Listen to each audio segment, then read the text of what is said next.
Hey friends, just finished the Skyline Drive. Have a few thoughts to share while they're fresh in my head. A lot of these apply to just about any crooked road, so I'm just kind of off the road here in a parking lot, parking area, taking a little break, grabbing some, having a little quick snacky. 105 miles crooked road. I've never ridden the Skyline Drive before. Absolute gorgeous, gorgeous road. Not only scenery, but the actual condition of the road too. So that was very surprising, very cool. This is July 12th, 2024, just for reference. So I'll post this when I get back, but just wanted to kind of think some things through here while it was fresh in my head. Number one, if you're new to crooked road riding, take your time, get to know the road first before you start pressing and pushing on it. I've been on all kinds of different roads in all kinds of different areas, and everybody signs them kind of differently, and you get the feel for what the road's going to give you. This one was an easy one to push on. Of course, I say that meaning I rode 35 miles an hour unless it was marked lower the whole time. But it was very, very easy to learn. Signing was very consistent. Signage was very consistent. Watch, any of the real steep curves on Skyline, they have pretty well marked. They throw up the 25 mile an hour sign, and then they'll say, they'll throw a little horseshoe sign with it too. Like, we're really serious on this one, because there's 25 mile an hour curves that don't have that as well, but we're really serious on these, and they were pretty serious on them. So be careful. Like I said, take your time, learn the road before you start pressing on it. 105 miles, I rode the first probably 30-40 miles right about at the posted speed limits, and had no issue. Like, I didn't even touch the brakes. So it's big sweepers, they're not super tight hairpin.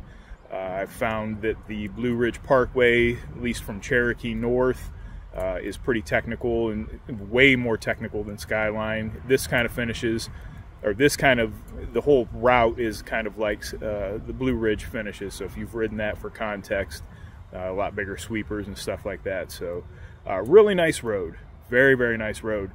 I also tend in normal traffic, normal life, to ride the mustard rather than the mayonnaise. But on any crooked road, and I got this advice from an old-time rider a long time ago, ride the mayo. Don't ride the mustard. And if you've ever been on a crooked road, you'll understand why. People cannot control their cars. What else? Entries and exit of overlooks. Make sure that you're on point. I don't press hard through those areas, because typically you've got people watching the scenery and not paying attention to you in an oncoming vehicle or on an oncoming motorcycle. Make sure that you're eyes up and alert. Maybe pull back a little bit as you hit them. Skyline puts almost every single overlook in the curve, on an outside curve. So I rode it from north to south. I started up in Front Royal and rode it all the way down here to actually to where it jumps into the Blue Ridge. So that's where I'm at right at the moment. And almost every single curve that is an outside curve for me would have been a left-hand curve coming south, or coming north. No, south, I'm right.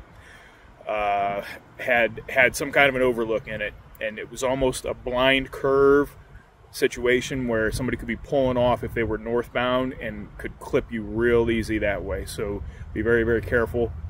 Again, these are the things you pick up in those first few miles riding a crooked road. You get to learn those things. Something else occurred to me. Oh, it started to rain. The road, as of the date that I gave you, July 12th, 2024, a lot of the road is new. Like, it is, like, when I die and go to heaven, the roads ain't paved to gold. They better be paved like this, because these roads were amazing. I rode the Blue Ridge a few years ago, and it was garbage compared to this. So I was a little butthurt when they charged me $25 just to ride a motorcycle through the park. I'm not hiking, I'm not staying, I'm not doing anything. But if my $25 goes to keeping it like that, then I'm happy for everybody that gets to use it. Well, I call them rabbits, and I'm sure a lot of people do too. I had somebody ahead of me that was pushing pretty pretty good, so I used them for, you know, as a rabbit for a little while. Let them take the heat first if it was going to happen. Try to think here, what else? Oh, today, I don't know if it was just a fluke thing, but every cage that I came up behind got out of the way. It was amazing. It was an incredible experience. So I'm very happy to say that cagers were doing me right, and they kind of got out of my way and let me push and do my thing. So with that being said, take your time, enjoy it, have fun with it. If I had the time today, I might, and it wasn't raining, might turn around and re-ride it back from south to north. It's really that cool of a trip.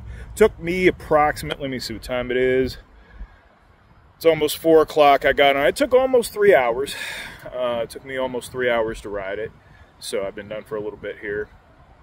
I got on it just before 1 o'clock, and it's, again, about 4 o'clock. So, and that was at a pretty high average speed, and not high, but higher than, you know, they would allow if this wasn't in Mexico right now.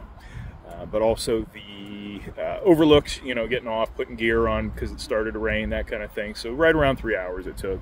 I didn't stop to eat, didn't stop for any, you know, water breaks or anything like that. A couple pictures here and there, a couple videos, and that was about it. All right, friends, so that's it. The things that I thought of while I was riding, I wanted to share with you guys, just to make sure the information I got here is shared. So if you're new to riding crooked roads, if you've never ridden anything like this, you're new to riding altogether, some things to think about. Oh, one last thing. I find myself doing this because in Ohio, we have some crooked stuff, but nothing crazy. When you get into roads where you get multiple switchbacks,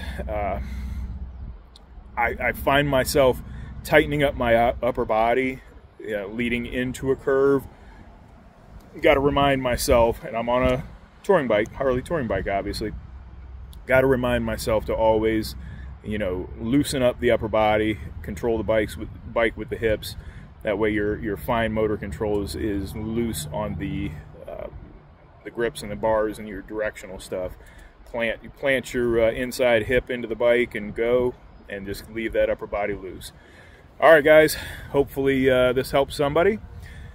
If you are, again, like I said, new to riding or new to riding crooked roads, or maybe haven't done something like this, it's a great experience. It can be a lot of fun. Give yourself time to do it. Don't be in a rush, and just enjoy the road.